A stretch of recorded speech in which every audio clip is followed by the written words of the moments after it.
हो. चला मग बनवूयात आपल्या रोजच्या जेवणातील मूगडाळ घालून बनवलेली मेथीची भाजी. तर 2 जुडी मेथी साफ करून स्वच्छ पाण्यामध्ये धुवून बाजूला ठेवलेले आहे. गॅसवरती कढई ठेवून 3-4 चमचे तेल, अर्धा चमचा जिरं, 3 ते 4 हिरव्या मिरच्या, 10-15 ठेचलेल्या लसूण पाकळ्या आणि 2 बारीक चिरलेले कांदे फोडणीमध्ये टाकायचे.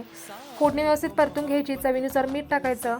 मीठ टाकल्यानंतर कांदा व्यवस्थित भाजून घ्यायचा. कांदा भाजला की पाव चमचा हळद टाकलेली आहे आणि त्याच्यामध्ये आपण जी मेथी धुवून बाजूला ठेवलेली होती ती थोडी मोठी अशी मी चिरून घेतलेली आहे आणि फोडणीमध्ये टाकलेली आहे. मेथी व्यवस्थित परतून घ्यायची. त्याच्यानंतर अर्धी वाटी मूगडाळ मी भिजत ठेवलेली होती ती सुद्धा मेथीमध्ये टाकून मेथी व्यवस्थित परतून घेतलेली आहे.